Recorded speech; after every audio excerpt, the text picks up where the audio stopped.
देश के इकलौते लोकतांत्रिक बहस के शो देश की बहस में मैं दीपक चौरसिया अपने तमाम मेहमानों का, अपने तमाम दर्शकों का और पब्लिक के मंच में जुड़ने वाले अपने तमाम साथियों का वंदन करता हूं, अभिनंदन करता हूं, नमस्कार करता हूं। आप जानते हैं देश की बहस इकलौता बहस का शो है जो दर्शकों की राय के आधार पर चलता है।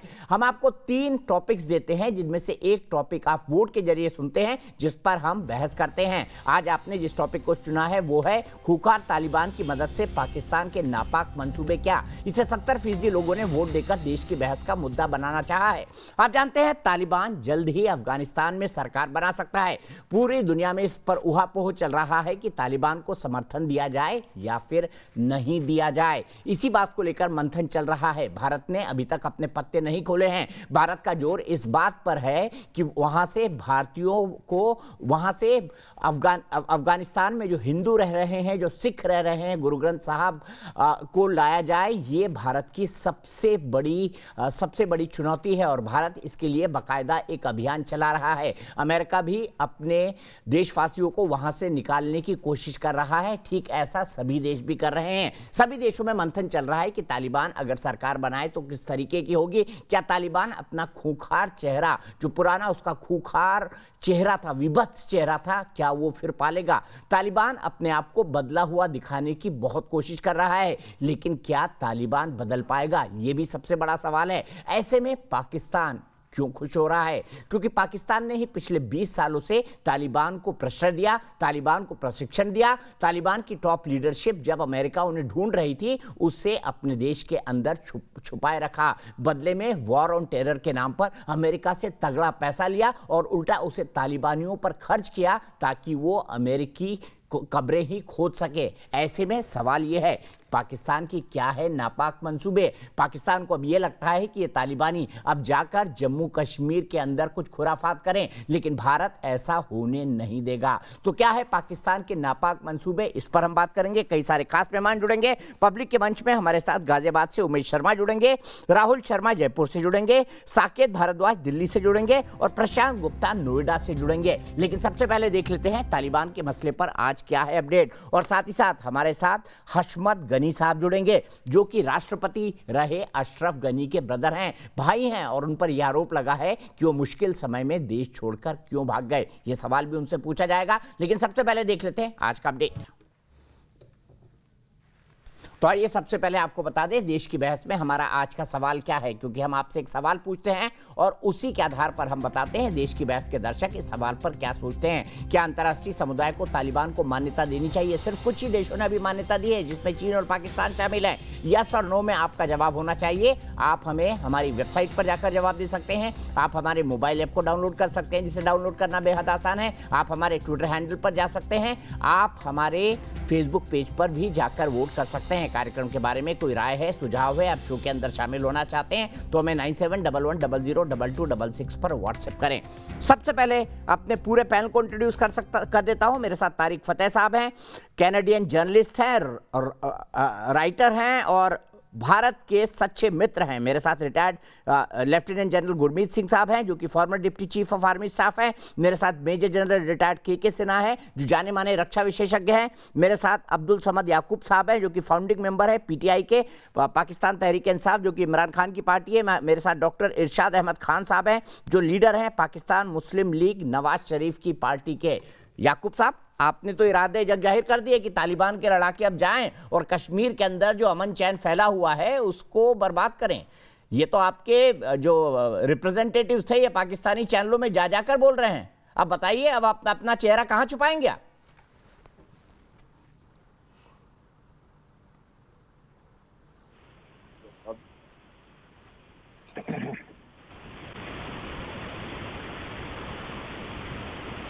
रिस्पॉन्सिबल अगर कोई पर्सन या कोई ऐसे कोई है जिनको कोई नहीं जानता और वो टीवी पे आके अगर गैर जरूरी स्टेटमेंट दे देते हैं जिनको इंटरनेशनल प्रोटोकॉल का या नहीं पता। सर ये तो आपकी दिल की बात है ना, जुबा पर आ गई। याकूब साहब, ये तो आपकी दिल की बात है, जुबा पर आ गई। कश्मीर में शांति कब चाहते हैं आप? आप तो चाहते हैं कश्मीर के अंदर खून खराबा होता रहे। यही पाकिस्तान की रणनीति रही है पिछले 30 साल से और यही आपके नेता ने दिल की बात जुबा पर आ गई। हम क्या चाहते हैं वो तो आपको बहुत बेहतर तरीके से पता है, लेकिन हमें उसके लिए, उस चाहत के लिए हमें तालिबान की मदद की जरूरत नहीं है। मांग रहे तो आप आपके अपने नेता ये इल्जाम जनाब कि लगाएं। तालिबान जाए कश्मीर में। किसने कहा आपको? ये मैं ये इसको आपके नेता नेता नहीं ही बोल मानता, रहे ये हैं। पता नहीं। एक खातून अभी और बोल नहीं, ये रही थी कौन टीवी है? मैं पर।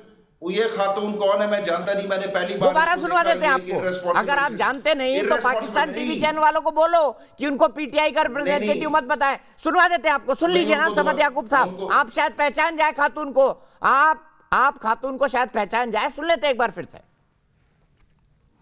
देखिए जनाब, दिल की बात जुबा पर आ गई कि ये जो तालिबानी है कश्मीर में जाएंगे और कश्मीर को आजाद करा के देंगे। साहब ये ख्वाब देखने भूल जाइए। दीपक साहब, ये साथ हमारे पीएमएलएन के दोस्त सदीकुल फारूक साहब बैठे थे, उन्होंने भी उसको समझाया। इवन एंकर ने बड़ी रिस्पॉन्सिबिलिटी का मुजाहरा किया। उन्होंने ये बात वाज़ेह की कि देखिए आप जो स्टेटमेंट दे रही हैं ये तो इंडिया में मजाक उड़ाया जाएगा इसके ऊपर, और वही हुआ है। वो जो उन्होंने कहा वो ठीक कहा था, वही हो रहा है। आज आप मजाक उड़ा रहे हैं उसके ऊपर, उस पर हंसा जा सकता है और तो कुछ नहीं किया जा सकता।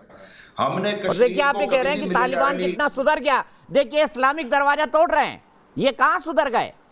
ये कहां सुधर गए बताइए ना। ये तोड़ रहे हैं इस्लामिक दरवाजा जो निशानी अफगानिस्तान की। ये कहां सुधर गए? 20 साल तो आप नहीं सुधार सके, तो अब क्या सुधारेंगे? 20 साल आप नहीं सुधार सके सर। आपके ही घर में रहते थे लाठी उसकी बहस, सर आपके घर में रहते थे, आपकी बिरयानी खाते थे, आप अमेरिका से पैसे लेते थे, उनको पेंशन देते थे कि बैठे रहो थोड़ी देर यहाँ पर। उनका सूरज तुलू हो चुका है, वो इस वक्त वहां के हुक्मरान बनने जा रहे हैं। आप चाहे ना चाहे, आपकी मदद से, आपके जाने से हमारी मदद क्या लें? आपको अगर इसी में खुश होते हैं तो हमारी मदद क्या ले? आपकी मदद से तो आप वो अफगान फोर्सेस कामयाब नहीं हुए जिनको आपने ट्रेन दिया, तो हम कामयाब हो गए। हमने उनको सर अफगान फोर्सेस, हम तो वहां इलेक्शन करा के आए थे सर।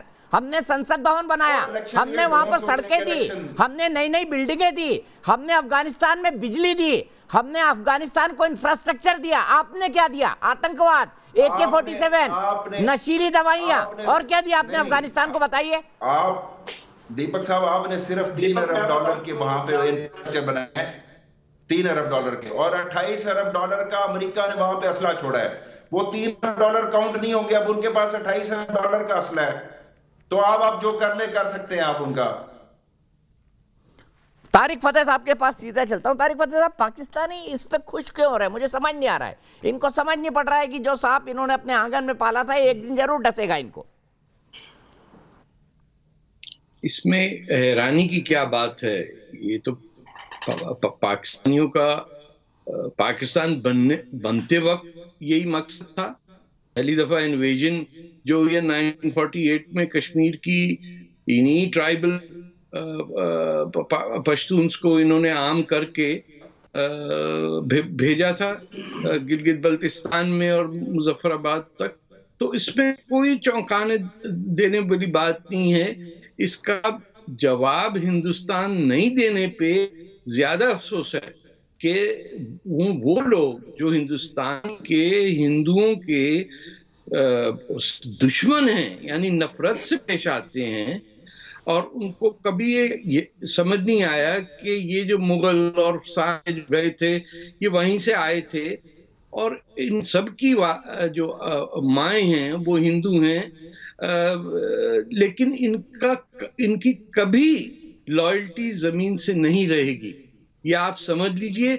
और ये वो जो गज़वा हिंद की थ्योरी है वो इन पे एप्लीकेबल होती है। ये नस्र मिनल्लाह फतहुन करीब कह के बार बार ये जब तक पाकिस्तान है ये खून उस इलाके में बहाता रहेगा। आपने बांग्लादेश में देखा, बलूचिस्तान में देखा, ये फ्रंटियर का एरिया पश्तूनों का एरिया है, वो हमने देखा कितने वहां के मेंबर्स ऑफ पार्लियामेंट इनके जेलों में बंद है। PTM की मैं बात कर रहा हूँ। इन्होंने बलूचिस्तान में अब क्या कर रहे थे? इनका जो अफगानिस्तान का सदर्न प्रोविंस जो गया इनके हाथों में, ये पाकिस्तान के डेथ स्क्वाड्स का था जो वहां भेजा गया, तो there is no surprise in this. वो बेचारी जो आई PTI की लीडर, वो तो सच बोल गई। गुस्सा इन सबको ये आ रहा था, होस्ट को और बाकी लोगों को, कि अरे भाई क्यों बोल रही हो सच? द ऑब्जेक्शन वाज कि सच मत बोलो, ये ढकी छुपी बात है, इसको रहने दो, हमारा मकसद जो है वो हम पूरा करेंगे।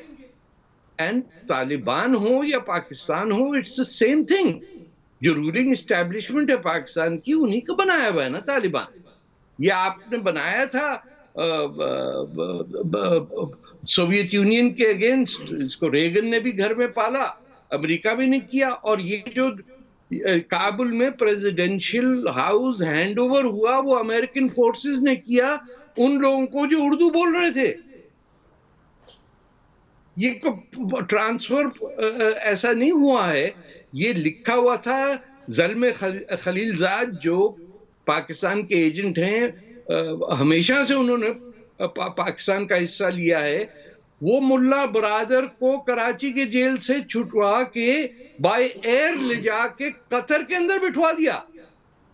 ये सब हो रहा था आपके सामने, लोग ऑब्जेक्ट कर रहे थे, लोगों ने कहा कि नहीं करो, लेकिन ये सारी जो फॉर्मेशन थी पाकिस्तान के खलीलजादा साहब के साथ, ज़ल्मे खलीलजादा के साथ, उन्होंने जाके गवर्नमेंट चेंज की, फाइट। और ये कहना कि आर्मी ट्रेन हुई थी, आर्मी को तो ऑर्डर था कि कुछ नहीं करो। It was all a conspiracy written down in Doha. Qatar की हैसियत क्या है? वो गल्फ एरिया में ईरान का सबसे बड़ा एलाय है। जब इन लोगों को मना किया गया कि ये इनके बातों पे यकीन मत करो, ये दोगले लोग हैं, इन्होंने हर जगह तबाही मचाई है, तो आपको तो पता है वहां की कितनी अमेरिकन डिप्लोमेटिक एम्बेसडर्स और ये सब कितने पाकिस्तान के साथ मिले हुए हैं कि वो कत्ल करने के बाद CIA वाले को भी छोड़ दिया था। ये भी याद होगा आपको। सिर्फ नोटबाजी की बात होती है, इतने कितने पैसे किसको देने हैं, तो CIA वाला जो था उसको भी छोड़ दिया था इन्होंने। तो जो लोग सिर्फ पैसे के मामले में जिंदगी अपनी गुजारना चाहते हैं, उनकी वाहिद सोच जो है वो हिंदू नफरत पे बेस्ड है।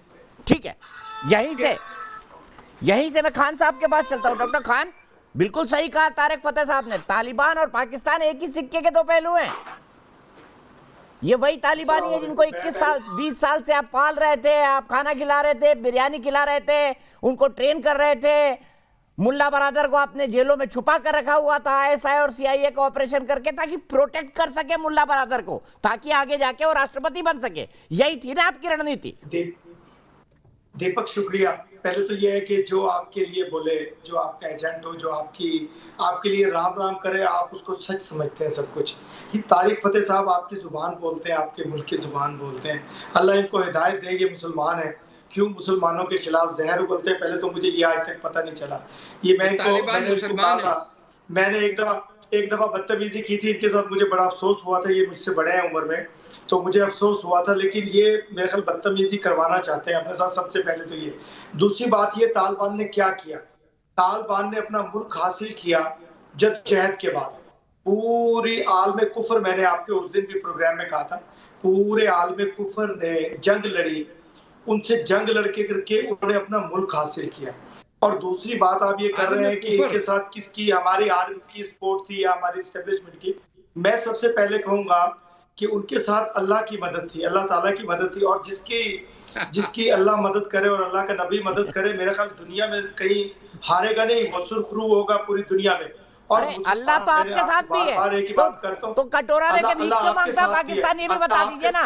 अल्लाह तो आपके साथ भी है, अल्लाह, आर्मी और अमेरिका, आपके साथ भी, अल्लाह आपके साथ भी है, तो कटोरा लेके भीख क्यों मांग रहे हैं आप? कैसा मुल्क बना दिया अल्लाह ने आपका? देखो दीपक, कोई जो निजाम हस्ती चला रहा है वही खुदा है। खुदा वही है जो हम सबको चला रहा है। खुदा वही है जिसकी जो जिंदगी देता है और मौत देता है। बस आपको गलत चला रहा है वो। आप खुदा से खौफ नहीं खाते। हम सही चल रहे, आप खुदा से खौफ नहीं खाते। खौफ इसलिए हम किसी का खौफ, आम इंसानी, एक बेगुनाह इंसान के खून से पाकिस्तान के हाथ सने हुए हैं। खान साहब, डॉक्टर खान, बेगुनाह इंसानों के खून से आपके हाथ सने हुए हैं। दुनिया में जितनी आतंकवादी वारदातें हुई है, सबका कनेक्शन पाकिस्तान से, ये पता है कि नहीं आपको? दीपक मेरी बात सुनो। आप बात यह है कि ना तो इंसानों का खून बहा, ना कोई खून रेजी हुई, लेकिन आप लोग कोशिश कर रहे हैं, हिंदुस्तान और जो भी एजेंट वहां काबुल में मौजूद है वो कोशिश कर रहे हैं, कभी तिरंगे का नाम लेकर के, कभी पंजीर का नाम लेकर के, आप कोशिश बहुत कर रहे हैं, लेकिन अल्लाह ताला उनके सर पे है, इसलिए आप कामयाब नहीं हो रहे हैं अपनी साजिश में, और अल्लाह निगहबानी कर रहा है उनकी तालिबान की। मैं कहता हूँ मुस्लिम मेरे को रिश्तेदार नहीं है, थोड़ी सी मैं वही कह रहा हूँ अल्लाह ताला तारिक फतेह साहब को हिदायत दे, ये मुसलमानों के लिए भी कुछ बात करें, सिर्फ जहर ना उगलें कि खुदारा मैं यही कहूंगा कि मत किया कीजिए ऐसा। ठीक है, मैं जनरल सिन्हा के पास जाऊं उससे पहले मेरे दर्शक उमेश शर्मा गाजियाबाद से आपको फरिश्ते डॉक्टर खान खुश हो रहे हैं इसलिए कि निजाम मुस्तफा बन गया। उमेश शर्मा जी क्या कहेंगे, ये पाकिस्तान क्या कर रहा है? क्या आपको नहीं लगता पाकिस्तान और तालिबान एक सिक्के के दो पहलू हैं? दीपक जी, इसमें कोई शक नहीं है, पाकिस्तान और तालिबान दोनों एक ही सिक्के के दो पहलू हैं, बल्कि तालिबान से ज्यादा खतरनाक पाकिस्तान है। तालिबान जो अभी कर रहा है वहाँ पे जो है अफगानिस्तान में, इसको जो है सारी दुनिया को मिलकर कंडेम करना चाहिए और सब लोगों को इसके साथ में आना चाहिए, जिससे कि वहाँ पे जो अमरुल्लाह सलेह जो उपराष्ट्रपति हैं, उनके जो वहाँ पे वो कोशिश कर रहे हैं तालिबानियों को जो है खदेड़ने की, वहाँ से अपनी पुरजोर कोशिश पंसीर से वो कर रहे हैं, तो दुनिया के सभी अमन पसंद लोगों को उनको सपोर्ट करना चाहिए। अमेरिका को उनको हथियार देने चाहिए, जिससे कि उनमें इतना जज्बा है, उनमें अपनी इतनी जो है हिम्मत उन लोगों ने दिखाई है कि हम क्या वो उन्होंने लड़ने का मादा दिखाया है। ठीक है, मैं सीधे चलता हूँ जनरल सिन्हा के पास। जनरल सिन्हा, डॉक्टर खान खुश हो रहे हैं क्योंकि निजाम मुस्तफा आ गया, लेकिन ये समझ नहीं पा रहे हैं कि एक ना एक दिन इनकी बर्बादी का कारण अफगानिस्तान ही बनेगा, क्योंकि इनकी चालें अब दुनिया धीरे धीरे ही सही समझ रहा है कि पाकिस्तान ने क्या किया तालिबान अफगानिस्तान के अंदर। देखिए दीपक जी, आप जो कह रहे हैं बहुत बड़ी बात है।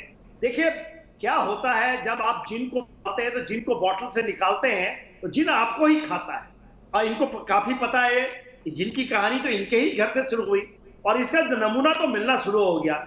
इस्लामाबाद में इनके उनके मदरसों में सारे के सारे तालिबानी झंडे और परचम गा रहे हैं। वहां की खातूने 72 हुरों की पूरा का पूरा मोटिवेशन का जो होता है वो 72 हुरों का, उसी की लड़ाई है। वो चाहे इनको उधर मिल जाए, ये कहते हैं कयामत के दिन आएंगे तो वहां मिल जाएगा, या यहाँ जमीन में वो खोजते हैं तो अभी पाकिस्तान में खोज रहे हैं। देखिए सबसे बड़ी बात है जो ये जो खातून है नीला मिर्जाद शेख, और बहुत बड़ी बात कही, और दो है। एक चीज आपने दिखाया कि वो तो कह रही हैं कि कश्मीर को दे देगा इनको। देखिए जब आपको पता होगा 96 से 2001 के बीच में 1989 पड़ता है, और जब आप कहते हैं ना बदर की बात जब करते हैं तो जो मुशर्रफ साहब वो भी यही कहते हैं तालिबान आ गया, कश्मीर आ गई। आप पढ़ लीजिए ऑपरेशन बदर पूरा बेस्ट है, सारे तालिबानी और आ गए, तालिबानी थे, बैठे थे जो नाइटों में, और क्या परस हुआ आपने देख ही लिया। मैं तो कहता हूं भेजो भाई भेजो, ये ये मैं कहता हूं ना, ये जो गीदड़ है, ये जो रेप करने वाले हैं, खातूनों को मारने वाले हैं, डंडे चलाने, इन्होंने देखा नहीं है क्या होती है। ये जो कॉन्ट्रैक्टर्स के कू बुल्ला ब्रदर, इनके जेलों में जो कोटा सूरा चला था ना, कोटा सूरा, उनके जेलों में इनको लड़कियां देते थे, ये उनको उनके पैर की मालिश करते थे। ये आज मुल्ला ब्रदर को वहां भेज करके और धोखे से जब कहते हैं ना, आपने कहा अमेरिका, अल्लाह और आर्मी, तो मैं अभी भी मानता हूं कि अमेरिका गया नहीं, चाहे वो 2018 में मान गया और 2020 में एग्रीमेंट कर लिया। आप बताइए, तारिक फतेह साहब तो इतनी सही कर गए, क्या गया, कतर में पहुंचा दिया और एक आतंकवादी संगठन, और आज क्या है, क्या उन्होंने कोई डेमोक्रेसी इलेक्शन जीत लिया है जो सत्ता पे आ जाएंगे? अभी बहुत दूर है, दिल्ली दूर है भाई मेरे, बहुत दूर है। अभी लड़ाइयां शुरू हुई हैं। 31 का डेट बोलते हैं, वो कहता है ना उनका सोहेल साहेल, क्या 31 का डेट बीत गया तो बड़ा ये हो जाएगा। वो कह रहा था पंचशील में 4 दिन में सरेंडर कर दो, मारे गए 300 साल, ये चीटियों की तरह मर रहे हैं, आज 35 मारे गए। इनको ये उछलते हैं पाकिस्तान आर्मियों के उन लोगों के ऊपर में, और हक्कानी नेटवर्क, हक्कानी जो है ना, खलील हक्कानी, जिसके ऊपर 35 करोड़ का यूएन के ऊपर में है, जो कि अभी काबुल के ऊपर घूम रहा है, पूरा काबुल इन्होंने, वो नहीं है तालिबानी, वहां हक्कानी नेटवर्क है। और ये जो तालिबानी है ना, वो उधर कंधार में मुल्ला बदर छिपा हुआ है, जो इनका कमांडर होता है, जिसको मोहम्मद याकूब है ना, इनका सुल्तान, जो इनके विंग कमांडर, जिसके लश्कर तौयबा, लश्कर जंगवी जैसे मोहम्मद, तहरीक तालिबान पाकिस्तान, कितने सारे लोग वो उधर छिपा पड़े हैं। अरे भाई, अभी तो खेल शुरू हुआ है दीपक जी, ये तो देखना हमें ये है, और बड़ा मजा आएगा ये खेल खेलने के लिए। और मैं तो नीलम इरशाद से कह रही थी, पाकिस्तान का पूरा वाह कर रहा है, मैं भी कर रहा हूं, वाह वाह वाह वाह। अमेरिका करता है, चाइना करता है, टर्की करता है, वो गिना रही थी ये बात, कहां बोल रही हूं, आज तो पूरा दुनिया ही वाह वाह कर रहा है। अरे मेरे भाई, इस्लामाबाद के ऊपर में आपके उन जगहों में तालिबान का झंडा पहुंच चुका है, और वो खातूने जिनकी लिस्ट आपने तालिबान को दी है निकाह करने के लिए, वो उनकी परचम गा रही है, सराहने गा रही है। अरे भाई, बड़ा अच्छा, बड़ा अच्छा, मुझे तो बड़ा मजा आ रहा है। ये जो जियोपॉलिटिकल एनालिसिस मैं करता हूं, इतनी अच्छी कभी मैंने सेटिंग देखी नहीं। यही हाल होगा, आपको मैं बताता हूं। गुरमीत जी के पास जाऊंगा, लेकिन उससे पहले अब्दुल समद याकूब साहब, ये तहरीक तालिबान पाकिस्तान, ये बाकी जो है ना, जो आपके खिलाफ पड़े हैं, जो निज़ाम मुस्तफ़ा बनाना चाहते हैं, गजवा हिंद बनाना चाहते हैं, इनके झंडे अब इस्लामाबाद में दिखने लगे हैं। थोड़ी देर बाद GHQ में भी लहराएगा, रावलपिंडी में, तब क्या कर लेंगे आप? देखें, ये जामे हफ्सा की बात करते हैं तो फिर आप एक बात क्यों नहीं बताते लोगों को कि जामे हफ्सा के खिलाफ हमने ऑपरेशन किया था, हमारे भी मारे गए थे। ये लश्कर जंगवी की बात करें, लश्कर जंगवी के चीफ को किसने असैसिनेट किया था? हमने वहां उसको मलिक इसाक को मारा था। सर, आप कॉन्ट्रैक्ट किलिंग करते हैं, अमेरिका से कुछ पैसे ले लेते हैं, एक को मार देते हैं और फिर 20 को खड़ा कर देते हैं। यही तो आपकी स्ट्रेटेजी है ना, उसी से आपका देश चलता है, उसी से आपके जो हुक्मरान है वो पैसा कमाते हैं, चाहे वो फौज वाले हो, चाहे वो पॉलिटिक्स वाले हो। लश्कर जंगवी का अमेरिका क्या लेना देना? लश्कर जंगवी जो है ना, वो एक देवबंदियों की जमात यहाँ पे ऑपरेट करती थी शियों के खिलाफ, वो तो हमारे इंटरनली यहाँ पे वो अनरेस्ट करती थी। आप हर चीज को मिक्स कर देते हैं। सर, आप तो आपकी पूरी सल्तनत आतंकवादियों पे टिकी हुई है, आपको नहीं पता? पाकिस्तान पूरा आतंकवादियों पर टिका हुआ है, ये आपकी स्टेट पॉलिसी है। गलत कह रहा हूं मैं? अगर गलत कह रहा हूं तो बोलिए नहीं है। देखिए, आप इसी गलत फहमी में खुश रहे, अपने आप को खुश करते रहेंगे जी हमारी स्टेट पॉलिसी। अगर हमारी स्टेट पॉलिसी है तो सिर्फ आपको मसला है, दुनिया को तो हमसे मसला नहीं है। दुनिया तो हमसे हमारा सर, दुनिया समझेगी, दुनिया जल्दी समझेगी, वो दिन दूर नहीं है।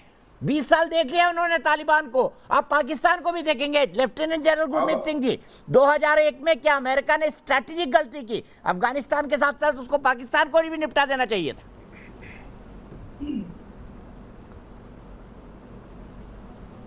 बिल्कुल दीपक जी, आपने एकदम बिल्कुल, मैं कहूँगा कि 100% बिल्कुल ठीक एनालाइज किया है, विश्लेषण किया है।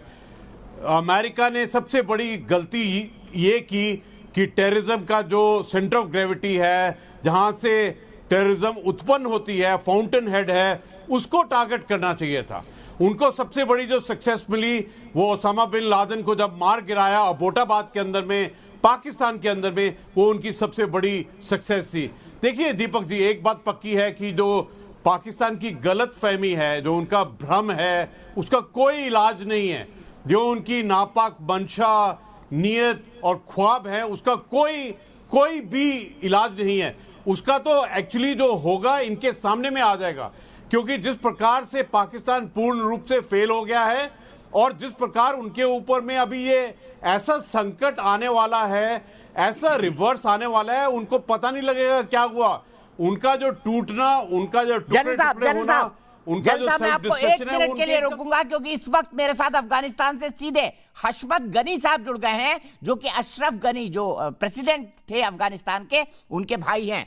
हशमत गनी साहब, आपका बहुत बहुत स्वागत है न्यूज नेशन पे। सबसे पहले मैं जानना चाहूंगा, राष्ट्रपति अशरफ गनी साहब ने देश क्यों छोड़ा? क्या परिस्थितियां थी, क्या कारण थे कि उन्होंने एकाएक देश छोड़ दिया जब तालिबान आक्रमण कर रहा था काबुल पर?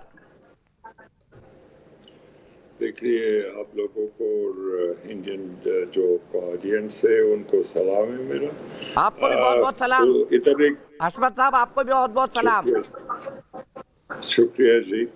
आप उस दिन उसका असैसिनेशन का प्लॉट चल रहा था और ये लोग समझते थे कि अगर वो उसको वो मर जाए, वो एक ब्लड बैथ का आगाज होगा अफगानिस्तान में और डिस्ट्रक्शन होगा, स्पेशली काबुल में। इधर 6 मिलियन लोग रहते हैं और हर कबीले के लोग रहते हैं और उसी की वजह से उन्होंने ये समझ लिया कि उसका बेहतर होगा कि मुल्क छोड़कर कुछ मुद्दे के लिए बाहर जाए।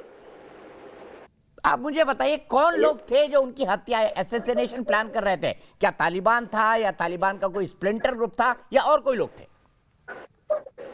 नहीं, मेरा ख्याल है अपने गवर्नमेंट के अंदर वो एलिमेंट थे और कुछ वॉरलॉर्ड थे। मगर ये बेहतर है कि वो खुद जब यूएई से, अभी तो जो यूएई का डिप्लोमेसी का रेस्ट्रिक्शन है, वो तो यूएई से कोई पॉलिटिकल बात नहीं करे। जिस दिन वो उधर से निकल या दोबारा आए, सारा डिटेल खुद लोगों के सामने रखकर खुद बता देगा। उनके ऊपर यह आरोप लगा कई जगह पाकिस्तानी प्रेस। मैंने 20 साल हुए कि उर्दू या हिंदी में बात नहीं की, तो अगर मेरे कुछ अल्फाज ठीक नहीं निकलते तो आप माफ कर लें। बहुत अच्छा बोल रहे, बहुत अच्छा बोल रहे। थैंक यू वेरी मच, आप बहुत अच्छा बोल रहे हैं हशमत साहब। थैंक यू वेरी मच हमसे जुड़ने के लिए। और मैं ये जानना चाहता हूं, पाकिस्तान में कई जगह इंटरनेशनल प्रेस में उन पर यह आरोप लगाने की कोशिश की गई कि अशरफ गनी साहब तो पैसे लेकर भाग गए। क्या हकीकत है इसकी? नहीं जी, देख लिए ये तो सारा अफवाह। उधर प्लेन इधर से लैंड किया उज़्बेकिस्तान में, एफएसपी उसको सर्च किया है, उधर से अबू धाबी लैंड किया है, कोई और जगह भी नहीं गया है। वो ये सारे इल्जामात जल्द 20,000 से ज्यादा लोग पैलेस में थे, बोर्डिंग में और ये में, वो ज्यादा के ज्यादा मौजूद भी हैं। कोई पैसे का या कोई कैश का कोई, अगर वो चाहते थे तो पैसा लूटने में 20 साल पावर में ऑन एंड ऑफ थे, तो लूटने का तो कभी इल्जाम या करप्शन का कभी इल्जाम खुद अशरफ गनी पे नहीं आया। ठीक है, मैं आपसे जानना चाहता हूं, तालिबान आखिरकार 20 साल इसको पनाह किसने दी? पाकिस्तान ने? क्या तालिबान ने ही पाकिस्तान को फंड किया, उनको खाना खिलाया, उनको पैसे दिए और बाद में ये सब पूरा मैनेज किया कतर से बैठ के, यूएई से बैठ के, दोहा से बैठ के? देखिए, पाकिस्तान ने सिर्फ हो गया, वो तो ओपन सीक्रेट है, कुछ खास बात भी नहीं, वो सबको पता है। मगर हमारे साथ ज्यादती किया वो तो ट्रंप ने शुरू किया। ट्रंप जब कतर में बैठकर सिर्फ बगैर अफगान गवर्नमेंट में और बगैर अफगान लोगों में ये फैसला किया कि वो निकल जाते हैं और वो फैसला तालिबान के साथ कर दे, उसी दिन से जो इंटरनेशनल सपोर्ट था वो अफगान हुकूमत से और अफगान लोगों से उसी दिन कट हुआ था। थोड़ा जरा टाइम लगा था और बाइडन में उस पे फाइनल नेल लगा दिया। ठीक है, लेकिन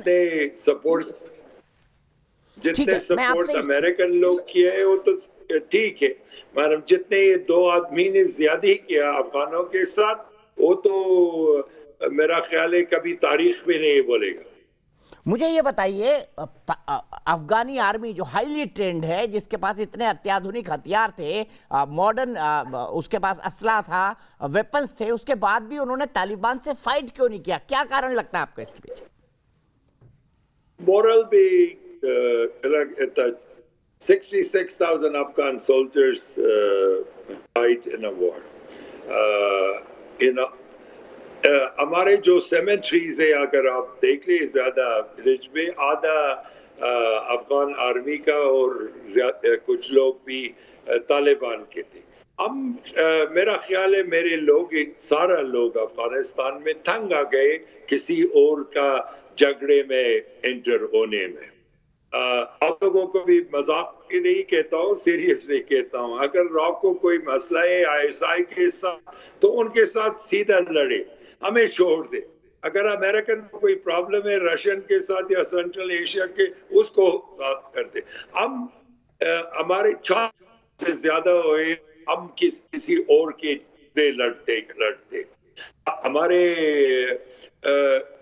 जिंदगी, हमारे बच्चे, सारा के सारा इनके mental effect, physical effect, handicap, सब के सब बड़ा रुक गए। बस ये हम लोगों को, जब अभी दुनिया ने पीछे किया है और कोई मदद भी नहीं करता है, हमें ये इंडिया से भी ये रिक्वेस्ट है, जब आप पाकिस्तान एम्बेसी खोलकर फॉरेन रिलेशन रखते हैं तो हमारे एम्बेसी भी खोल दो। ये पेनफुल है मैडम, swallow पेन। ये पेन अफगान रिलेशन के लिए, अफगान लोगों के लिए एयर कॉरिडोर खोल दो दोबारा। 100,000 से ज्यादा हमारा बिजनेस कम्युनिटी या फार्मर्स उस पर डिपेंड करते हैं। फ्रूट्स है, ड्राई फ्रूट्स है, ये जो पॉलिटिक्स में, अगर तुम्हारा पाकिस्तान के साथ प्रॉब्लम है तो तुम्हारा एम्बेसी है उधर डील कर दो, हमें छोड़ दो। ठीक है, मैं आपसे ये जानना चाहता हूं कि क्या तालिबान का आना अफगानी लोगों के लिए शुभ संकेत है? उनका सरकार के अंदर आना, it's a good sign. Taliban अगर आ जाती है, अफगान लोगों की केयर कर पाएंगे वो, उनके इतिहास को देखते हुए, हिस्ट्री को देखते हुए? देख लिए, मैंने लीडरशिप के साथ जितना बात किए और सबको, मैंने उन लोगों को ओपनली कहा है कि यार मैं आप लोगों के हुकूमत को एक्सेप्ट करता हूँ, मैं ज्वाइन नहीं करता। मेरे इसलिए कि आप लोग सिक्योरिटी को ला सकते हैं, इसलिए कि लड़ते तो आप थे। जब आप नहीं लड़ते तो सिक्योरिटी तो आ जाता है ना। जब पाकिस्तान भी नहीं इन्वॉल्व तो, बट सिर्फ सिक्योरिटी पे तो ये गवर्नमेंट नहीं चल सकता है ना। इनको तो टेक्निकल पीपल चाहिए, टेक्नोक्रेट चाहिए, बिजनेस कम्युनिटी चाहिए, सब इंटरनेशनल रिलेशन भी चाहिए। और ये सब इन लोगों के, ये खुद भी एडमिट करते हैं कि इन लोगों के पास, मैडम ये जो एक बात इन्होंने ठीक किया है कल रात को सोफी भी, कि हम ये कि एक हुकूमत बना देंगे मैडम, लोगों को ले आएंगे ना, ये ग्रुपों को। इसी के जो ग्रुप्स है अफगानिस्तान में या जो वॉरलॉर्ड्स, और ये नेतृत्व ने हमारे बेड़ा कर किया ना 20 साल में भी। इंटरनेशनल कम्युनिटी के प्रेशर में ये भी डालो, ये भी डालो, ये भी रख दो, और इन्होंने लूटने के बगैर कुछ भी नहीं किया, कुछ काम भी नहीं किया। कोई एम्बेसी का प्रेशर, कोई फॉरेन टेक्निकल का प्रेशर था। ये तो ठीक है कि अगर ये लोग जो कहते हैं और ऊपर लीडरशिप कहता है, अगर ये नीचे तक ले आ सकता है और लोगों को कंट्रोल सकता है, सिक्योरिटी के वजह से बहुत ज्यादा काम हो जाता है। जैसे कि अफगानिस्तान में ज्यादा के ज्यादा काम रुकना सिक्योरिटी वजह के था, जो ट्रेड था, जो पाइपलाइन था, जो इन्वेस्टमेंट था। मैडम इंटरनेशनल रिलेशन पे पहले तो ये कहिए, ये जो एरिया में, सब कॉन्टिनेंट में जो कंट्रीज है, इन लोगों का एम्बेसी तो खुला होना चाहिए। सबसे ज्यादा हमारा अमेरिकन ने भी अभी प्रॉब्लम खड़ा कर दिया है। तो अफगान पैसा है अमेरिका में या फेडरल रिजर्व में, सारे के सारा में उसमें बैन किया है, उसको रिस्ट्रिक्ट किया है, वो नहीं जुड़ सकते। ये पैसा तो लोगों को पैसा है। ये अगर चाहते हैं कि तालिबान को तंग करे तो तालिबान को तंग नहीं करेंगे, तो अफगान लोगों को तंग करेगा। जितना एड मनी है सारा कट ऑफ हुआ है। तो ये तो बैंकिंग पे, ट्रेड पे और डेली क्या कर रहे हैं आप दुकानों को बड़े सामान में, जब आपको पैसा ना होगा खरीद में, ये तो सारे पे सारा इफेक्ट करता है। मैं आपसे ये समझना चाहता हूं क्या लॉन्ग टर्म में तालिबान सरकार चला पाएगा? वो कह रहा है कि टेक्नोक्रेट को शामिल करेंगे, नए ग्रुप्स को शामिल करेंगे, लेकिन आप जैसे अनुभवी लोग या फिर हामिद करजई साहब या फिर हम अब्दुल्ला की बात कर ले, क्या ये लोग सरकार के अंदर शामिल होंगे? और इन्होंने अपनी इच्छा क्या जाहिर की?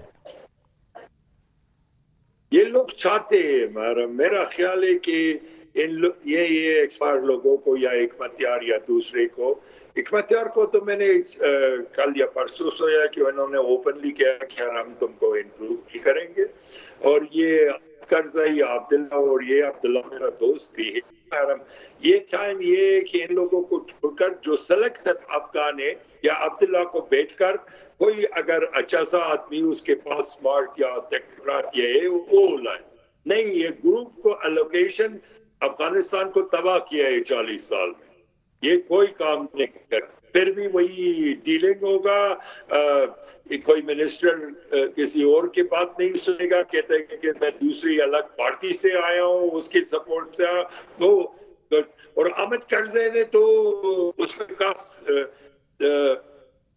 कुछ कोई भी नहीं है कि वो जो क्वालिफाई हो।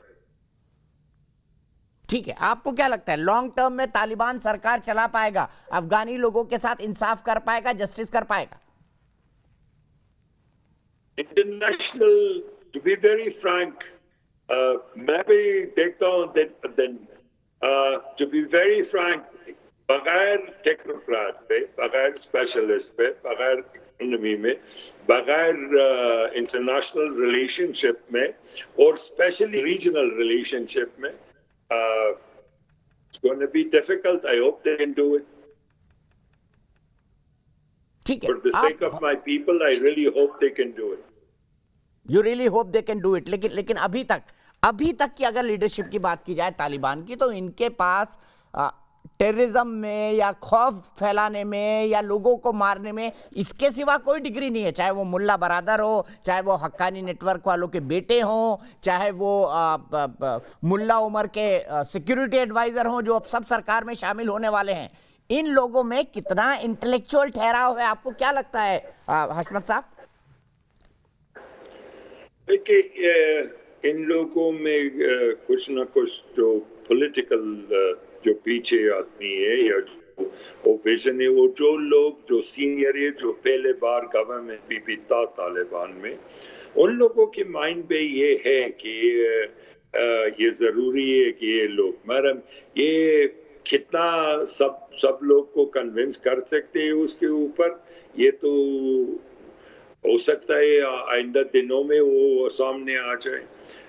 अभी तो इन लोग खुद अपने आप पे बिजी है कि करना क्या चाहिए, कब हुकूमत बनेगा। जब तक हुकूमत नहीं बना सकते तो हमें तो पता नहीं चल सकता है कि क्या चीज किसको हो जाता है, वो टेक्निकल बेस पे हो जाता है, वो रिलीजियस बेस पे हो जाता है, वो फॉरेन एक्सपर्टी पे हो जाता है। इसी के फील्ड्स तो बहुत है, हर फील्ड्स को स्पेशलिस्ट चाहिए ना। जब तक इन्होंने नाम उस पे अटैच नहीं किया, इसे कि जिस लोगों को नाम इन्होंने दिया भी, वो कहता है कि वो केयर टेकर है, वो केयर टेकर एहसास पे तो नहीं हो सकता है कि वो लॉन्ग टर्म विजन को सामने आकर वो जजमेंट कर। ठीक है, अभी ऐसा दिखाई पड़ता है कि तालिबान का पूरा रिमोट कंट्रोल पाकिस्तान के हाथ में है। आने वाले समय में आप अफगानिस्तान में और तालिबान अगर शासन में आ जाता है तो पाकिस्तान के रूल को कैसे आंकते हैं? देख लिए, ये हो सकता है ठीक भी हो सकता है फुली नहीं भी हो। बात ये है कि पाकिस्तान को जरूरी है, जब ये क्लेम करते हैं और ये अपना विक्ट्री समझता है, कि वो भी अपना इकोनॉमिक एक्सपर्ट्स, गवर्नमेंट एक्सपर्ट, जो टेक्निकल आदमी है, इन लोगों के एडवाइस में खड़ा कर दे। इसलिए कि अगर अफगानिस्तान में कुछ हो गया या कुछ फैमिन आ गया या कुछ फूड शॉर्टेज हो गया, हमारा तो 17 मिलियन पीपल डेली वेजर्स, अगर इन पे कोई इफेक्ट हो गया और जो भूखा रह गया 7 तो 10 मिलियन पीपल ड्यूरन क्रॉस करके पाकिस्तान पे जाएंगे और उनके साथ उनके पास भी कोई खास इकोनॉमिक सिचुएशन नहीं है। 1-2 मिलियन ईरान पे जाएंगे, ईरान को पता है और अभी से उन्होंने बॉर्डर खोलकर गुड्स शुरू कर दिया है। मैडम पाकिस्तान के पास तो गुड्स भी एक्स्ट्रा, बेसिक कमोडिटीज भी एक्स्ट्रा नहीं है कि हेल्प कर दे, पैसे भी नहीं है, गुड्स भी नहीं, तो सिर्फ जो टेक्निकल एक्सपर्टीज है वो इनको ऑफर करके और इनको बता दे कि किस चीज को संभाल कर या कौन सी एडवाइस दे। मिलिट्री एडवाइस तो और नहीं चाहिए, इसलिए कि ये लोग तो 97% ऑफ द कंट्री को पहले से कंट्रोल करते हैं। ठीक है, एक आखिरी सवाल, क्या आपको नहीं लगता कि जैसा आपने कहा कि अफगानिस्तान की जमीन का मिसयूज ना करें, तालिबान और पाकिस्तान का इतना हैंड टू हैंड है, तो आपको नहीं लगता पाकिस्तान आने वाले समय में अफगानिस्तान की जमीन का दुरुपयोग कर सकता है? क्योंकि पूरी दुनिया जानती है टेररिज्म का एपी सेंटर जो है वो तो पाकिस्तान ही है। आपका वॉइस कट हो जाता है, इंटरनेट में कुछ फर्क है। मैं फिर से आपसे सवाल पूछता हूं। मैं ये कह रहा हूं सर गनी साहब कि पूरी दुनिया जानती है कि टेररिज्म का एपिक सेंटर पाकिस्तान है। आपने कहा कि हमारी जमीन का दुरुपयोग कोई दूसरा देश ना करे। आपको नहीं लगता पाकिस्तान अब जब तालिबान के साथ उसकी इतनी दोस्ती है कि तालिबान का क्रिएटर ही वो है, तो पाकिस्तान अफगानिस्तान का दुरुपयोग कर सकता है, आपकी जमीन का दुरुपयोग कर सकता है अपने बदले निकालने के लिए, अपने अकाउंट सेटल करने के लिए? जी मुझे आप ब्रेक करते हैं एवरी 2 सेकंड और सो, तो मुझे आपका सवाल का बिल्कुल मुझे देखिए पाकिस्तान कोई और मैं फिर पूछता हूं आपसे, तालिबान पाकिस्तान का क्रिएशन है, क्या आपको लगता है कि अफगानिस्तान की जमीन का दुरुपयोग मिसयूज पाकिस्तान कर सकता है दूसरे देशों से अपने अकाउंट सेटल करने के लिए, क्योंकि तालिबान उसका दोस्त है? मेरा ख्याल नहीं है जी, अफगानिस्तान भी वो पुराना अफगानिस्तान नहीं है और अभी पाकिस्तानी एक्टिविटी सारा माइक्रोस्कोप पे करता है। अभी जितना विलेजेस है अफगान में, जितना एरिया है, जितना माइनॉरिटीज में, सारा एजुकेशन आ गया है। वो 20 साल पहले का इन्होंने वेस्टर्न एक्सेस है, इनको मीडिया है, इनको वॉइस है, इनका रिलेशनशिप है, अफगान दुनिया में पैदा हुआ है, फोन है, टेक्नोलॉजी है, ये सारा बंद करके तो हो ही नहीं सकता है जिंदगी। मेरा और पाकिस्तान अपना बड़ा एरिया है, बहुत लोग हैं, 200 मिलियन लोग हैं, जो कर सकता है तो अपने एरिया पे कर सकता है, तो हमें क्या। और मेरा ख्याल है उन लोगों को फिर भी देखना है अफगानिस्तान में कि कोई पाकिस्तानी एलिमेंट इधर या पाकिस्तान का जो TTP है या कोई एंटी पाकिस्तान एलिमेंट है वो यहाँ से उधर न जाए। ठीक है, बहुत बहुत शुक्रिया हशमत गनी साहब। उम्मीद करते हैं कि आप जो दुआ कर रहे हैं आपके देश की तरक्की हो, वाकई आपके देश की तरक्की हो और अशरफ गनी साहब आपके भाई सुरक्षित रहें, यही उम्मीद करते हैं। आप हमसे जुड़े, आपका बहुत बहुत शुक्रिया। मेहरबानी जी, बहुत शुक्रिया आपसे भी और आपके जो बहुत बहुत शुक्रिया। फिर से अपने पैनल के पास चलता हूं। मेरे साथ जनरल GD बख्शी भी जुड़ गए हैं, मेरे साथ डॉक्टर इरशाद अहमद खान है PMNL से, मेरे साथ अब्दुल समद याकूब साहब हैं, फाउंडिंग मेंबर है PTI के, मेजर जनरल KK सिन्हा है, retired lieutenant general Gurmeet Singh है, तारिक फतेह साहब हैं, और मैं सीधे अब चलता हूं जनरल बख्शी के पास। जनरल बख्शी साहब, गनी साहब को आपने सुना, उन्होंने कहा तालिबान है तो पाकिस्तान की क्रिएशन, पर ये पाकिस्तान वाले मानते क्यों नहीं है कि भाई हमने ही क्रिएट किया है तालिबान, और अच्छे पैसे कमाए तालिबान के नाम पर अमेरिका से वॉर ऑन टेरर पे? देखिए साहब, ये तो मजाक है।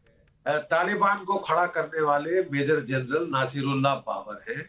ISI ने पहले उनको इनकी अहमियत समझ नहीं आई थी, जब उन्होंने देखा कि बड़ा अच्छा कर रहे हैं तो तब से ISI ने इनको पाल लिया है और करोड़ों रुपए खर्चे हैं। पहले तो जो सऊदी अरेबियन मुखाबरात इंटेलिजेंस एजेंसी थी उसने भी बढ़िया दिल खोल के फंड की थी, ठीक है साहब। लेकिन मैं पाकिस्तानियों को बताना चाहता हूं, बड़ी भारी मुसीबत मोल ले रहे हैं। Afghanistan is a rentier state. Rentier state वो स्टेट होती है जिसके अपने रिसोर्सेज इतने नहीं कि वो एक स्टेट को फंड कर सके लोगों को टैक्स करके, जैसे कि बाकी देश एक मुल्क चलाते हैं, वो नहीं चला सकते।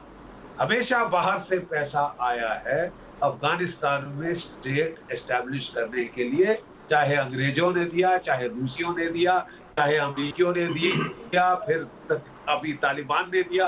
अब पाकिस्तान में बड़ी उम्मीद लगा रखी है कि चीन फंड करेगा अफगानिस्तान को। हर साल एक नॉर्मल सरकार चलाने के लिए 3 से 4 अरब डॉलर चाहिए। ये फटीचर पाकिस्तान देगा, ये फटीचर पाकिस्तान देगा, पहली बात।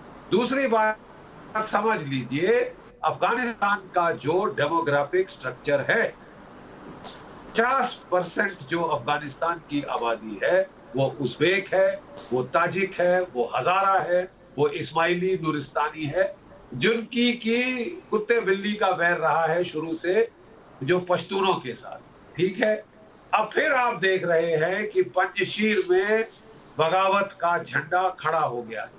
जिन लोगों ने 20 साल एक मॉडर्निस्ट जिंदगी देखी, मॉल देखे, स्कूल देखे, बच्चियां कॉलेज भेजी, अब वो फिर 7वीं सदी में जाना उनके लिए मुश्किल हो रहा है। तभी लोग पांव से वोट कर रहे हैं, अमेरिकी जहाजों के पहियों से लटक के जा रहे हैं, आसमान से 10,000 फुट से गिर के मर रहे हैं बेचारे। ये कमेंट्री है मेरे जो पाकिस्तानी यहाँ पे इंटरलोक्यूटर बैठे हैं, ये this is what you have done to Afghanistan. 200 साल पुराना देश, साउथ एशिया में सबसे पुराना, सबसे पहले आजाद हुआ मुल्क, इन्होंने तबाही कर दी है इस्लाम के नाम पे। जो सोचते हैं शरिया लॉ की, जो आप वहां बड़ी दाद दे रहे हैं, आप कह रहे हैं आपने अमेरिका की जो वहां पे अमेरिका से फ्रीडम दिलवाई पाकिस्तान के राज के लिए।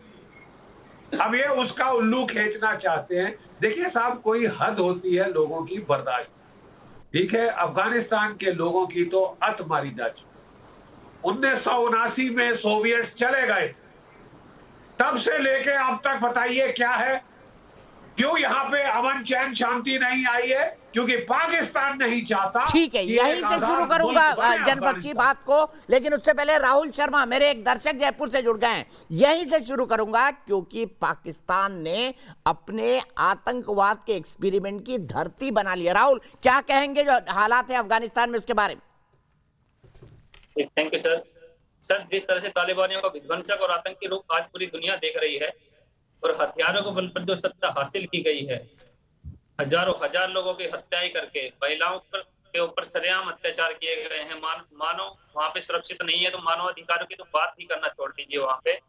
और सर, जो पाकिस्तान कश्मीर में जो अशांति फैलाना चाहता है आतंक के नाम पे, शरिया के नाम पे, इस्लाम के नाम पे, जो हिंदुस्तान को अस्थिर करना चाहता है, मैं कहना चाहता हूँ कि उसको सिवाय खाली कटोरे के उसके हाथ में कुछ भी नहीं आएगा। ठीक है, बहुत बहुत शुक्रिया राहुल, आप ये बात करने के लिए। मेरे पास आपके लिए वक्त इतना ही था। फिलहाल एक ब्रेक के लिए रुकता हूं, लेकिन ब्रेक के बाद जो महत्वपूर्ण बात जनरल बख्शी ने बोली है, अफगानिस्तान के आज के हालात के लिए अगर कोई जिम्मेदार है तो सिर्फ और सिर्फ पाकिस्तान। इसी पर बहस करेंगे ब्रेक के बाद। तो देश की बहस में हम बात कर रहे हैं अफगानिस्तान पर, और इसी पर बात करने के लिए मेरे साथ जुड़े हुए हैं तारिक फतेह साहब, retired lieutenant general Gurmeet Singh साहब, मेजर जनरल के सिन्हा साहब, मेजर जनरल GD बख्शी साहब, साथ ही साथ मेरे साथ पाकिस्तान से अब्दुल समद याकूब साहब और डॉक्टर इरशाद अहमद खान। याकूब साहब, सबसे पहले मैं आपसे जानना चाहूंगा, बख्शी साहब ने बिल्कुल ठीक कहा, 1989 में रशिया छोड़कर चला गया, उसके बाद पाकिस्तान ने एक दिन भी अफगानिस्तान को चैन से नहीं रहने दिया, अफगानिस्तान को आतंकवाद का गढ़ बना दिया सिर्फ और सिर्फ पाकिस्तान ने। उन्होंने नाम भी बताया कि किसने किया है शुरू। अब दीपक जी जरा सुनिएगा, जरा हौसला पैदा कीजिएगा, मैं तारीख के औराक को पलटूंगा और आप सुनते जाएं, शर्माते जाएं। 1989 तक की तारीख आपको याद आती है, फिर आप शुरू होते हैं 96 से, बीच का आप स्किप कर जाते हैं। 1989 में किसकी गवर्नमेंट थी? प्रेसिडेंट नजीबुल्लाह। 92 में उसे छोड़ी। 92 में पेशावर में हमने सबको इकट्ठा किया। जो कहते हैं ना कि पाकिस्तान का रोल क्या है, पाकिस्तान का रोल क्या है कि अहमद शाह मसूद का नुमाइंदा, रशीद दोस्तम का नुमाइंदा, गुलबदीन हिकमत यार का नुमाइंदा, बुरहानुद्दीन रब्बानी, ये सब के नुमाइंदे इकट्ठे हुए। पीस अकॉर्ड साइन हुआ, वहां पे पेशावर अकॉर्ड साइन हुआ। पेशावर अकॉर्ड के बाद वक्ती तौर पे सिबगतुल्लाह मुजद्दिद को प्रेसिडेंट बनाया गया। ठीक है, वहां पे गुलबदीन हिकमत यार ने मुखालफत की, वहां पे फिर सिविल वॉर शुरू हुई 92 से 96 तक, और 94 में इसको जो ये नजीबुल्लाह था, प्रेसिडेंट नजीबुल्लाह, जिसने आपसे असाइलम मांगा, आपने असाइलम देने से इनकार कर दिया, उसको फिर काबुल के चौराहों पे उसको फांसी लटका दी गई, उसके भाई को भी वहां पे फांसी पे लटकाया गया, उसकी लाश को सड़कों पे घसीटा गया। क्यों? क्योंकि आपने हमेशा बेट्रे किया अफगानियों के साथ। आप सपोर्ट मॉरली, आप सिर्फ वर्बली सपोर्ट करते हैं, मगर फिर आप उनके साथ जब वक्त आता है, मुझे बताएं, अभी आप अशरफ गनी के भाई से बात कर रहे थे, अशरफ गनी को तो डर था कि मुझे कहीं चौक के ऊपर लटका ना दिया जाए, तो आप इतनी अगर उनकी सपोर्ट करते तो वो आपकी तरफ क्यों नहीं आते? और हमने तालिबान को क्यों सपोर्ट किया? क्योंकि वहां पे काबुल को जो वो करना चाह रहे थे काबुल के ऊपर, जिस तरह से तालिबान आए हैं, उस वक्त 50,000 लोग सिविलियन कत्ल हुए थे वहां पे, और 20 लाख की आबादी थी, 15 लाख छोड़ गए थे, 5 लाख बाकी बचे थे। कहां था इंडिया उस वक्त वहां पे? ठीक है, जनरल सिन्हा आपको हिस्ट्री के क्लास देंगे, जनरल सिन्हा आपको हिस्ट्री के क्लास देंगे। बोल लिया आपने, मेरे पास वक्त कम है। आपकी सुन ली बात, और फिर तारिक फतेह साहब की बात करते हैं, इतिहास की बात कर रहे हैं दीपक जी। ये इतिहास के एक पन्ने को भूल गए। 2001 में जब अमेरिका आया तो ये पलटी मार गए, बन गए इन वॉर एंड टेररिज्म के मोस्ट फेवर्ड नेशन। अमेरिका की चट्टू पर चटकारी करना शुरू कर दिया इनको, और अपने एयरपोर्ट दे दे के अफगानियों पे बम बरसाए, अफगानियों पे उनको मारा, उनसे पैसे लूटे, और क्या किया, अलकायदा के साथ लग गए, उनको छिपा लिया। और उनको ये जो बात कर रहे हैं आज, ये मोस्ट फेवर्ड नेशन थे अमेरिका के, आज चिल्ला रहे हैं ऐसे, उनसे पैसे लेते रहे, उसको एक सपोर्ट फंड मिला, इनका कहा गया सपोर्ट फंड इनको, और आज ये बात कर रहे हैं, इतिहास के पन्ने दोहरा रहे हैं। ये सब चीज करेंगे आज। मैंने आपसे इंडिया का अरे सुने आपका इतिहास भी तो मत भूलिए, अपना इतिहास भी तो मत भूलिए याकूब साहब, अपना इतिहास तो मत भूलिए। कितने अफगानियों से आपके कितने अफगानियों के खून से आपके हाथ से नहीं हुए हैं, आप कैसे भूल सकते हैं? तारिक फतेह साहब, वॉर ऑन टेरर में कितना पैसा लूटा इन्होंने अमेरिकन से, और अलकायदा से कितना प्रोटेक्शन मनी लिया, ये भी बता दीजिए। मेजर जनरल बाबर ने कितने पैसे लिए, ये भी बता दीजिए। 94 में क्या किया आपने उनके साथ? मेजर जनरल बाबर, नसीरुल्लाह बाबर ने कोई पैसे नहीं लिए। मेजर जनरल नसीरुल्लाह बाबर का रोल आपको पता है? 1974 में तारिक फतेह साहब को सुन लीजिए, याकूब साहब, तारिक फतेह साहब को सुन लीजिए, फिर मैं प्रशांत गुप्ता एक दर्शक है उनके पास जाऊंगा। तारिक साहब, ये देखिए, पाकिस्तान का मसला ये है कि इनकी हर चीज झूठ पे मबना होती है। अब ये शाह साहब बैठे हुए कह रहे हैं डॉक्टर हैं, कहीं के डॉक्टर भी नहीं है तो प्रॉपर्टी डीलर हैं। अब वो आगे डॉक्टर लगा के और पता नहीं क्या क्या करते हैं। You never know who is what in Pakistan. वहां तो एक कंपनी थी जो यूनाइटेड स्टेट्स की फैक्ट्रियों, यूनिवर्सिटीज की डिग्री बनाती थी कराची में और बेचती थी। अब प्रॉब्लम ये है कि जब पूरी कौम की रूलिंग क्लास झूठ पे मबनी हो तो they start believing in themselves, चीख चिल्लाट करके करते हैं। आप क्या करें ड्यूरेंट लाइन को? ये जाके प्रॉपर्टी डीलर से निगोशिएट करवाएंगे कि क्या करना है।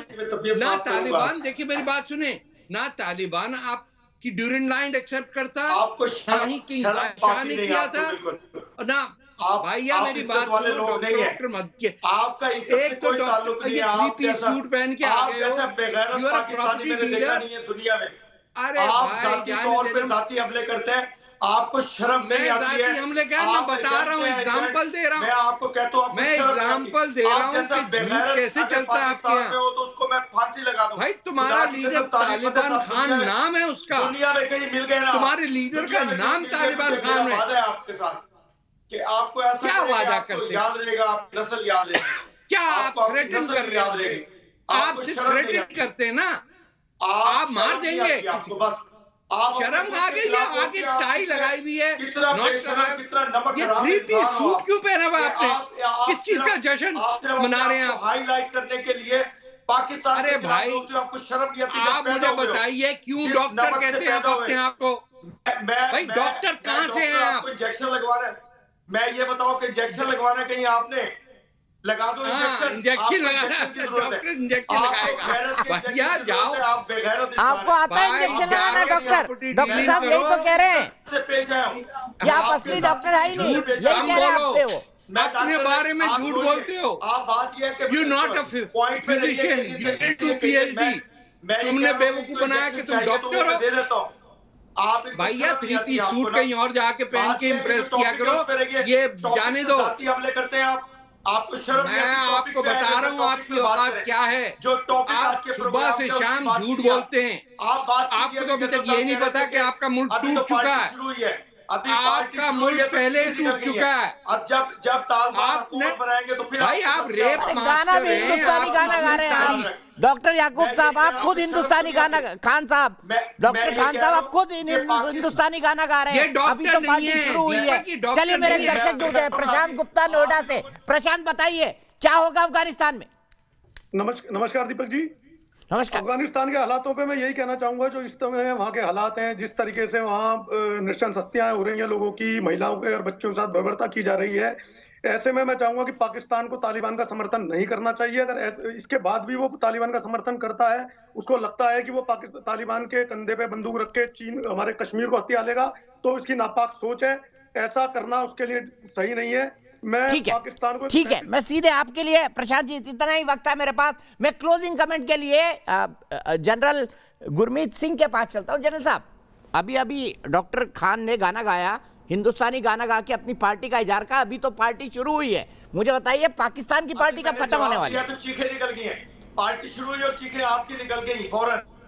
क्यों हिंदुस्तानी गाना गा रहे हैं? अभी तो पार्टी शुरू हुई है। दीपक जी एक बात पक्का है, दीपक जी, साहब ने कहा था कि दीपक जी जो पाकिस्तान का इतिहास रहा है वो मैं सिर्फ 4 शब्दों में बताऊंगा। जो पाकिस्तान का इतिहास रहा है, सबसे पहले हेट इंडिया, एंटी इंडिया, और दूसरा उन्होंने सिर्फ टेररिज्म और टेररिज्म की इंडस्ट्री बनाई है। तीसरा उन्होंने कश्मीर में इंटरफेरेंस करने की कोशिश की, वो खेल खत्म। अभी अफगानिस्तान के अंदर में खेल वो इंटरफेरेंस कर रहे हैं। और अगली बात यह है कि पाकिस्तान की हिस्ट्री ये रही है कि 4 कॉन्जिक्यूटिव लड़ाइयों में उनकी हार हुई है, 48, 65, 71 और 99, और 2 जो ठोका है उनको अच्छा से, वो है बालाकोट एयर स्ट्राइक और उसके बाद में सर्जिकल स्ट्राइक्स। ये है पाकिस्तान का इतिहास, सबक सीखो। अभी खेल खत्म होने वाला है पाकिस्तान का। जिस प्रकार से पाकिस्तान हर एक पहलू पर फेल हुआ है, हशमत साहब ने कहा है। ठीक है, मैं यहीं पर रुकता हूं। अभी सबसे पहले बताता हूं कि हमने पूछा था कि क्या अंतर्राष्ट्रीय समुदाय को तालिबान को मान्यता देनी चाहिए। यस कहना है भारत के सिर्फ 2% लोगों का, और नहीं कहना है 98% लोगों का। देश की बहस में आज के लिए इतना ही, लेकिन न्यूज नेशन एक ऐसा चैनल है जहां पर खबरों का सिलसिला कभी नहीं थमता।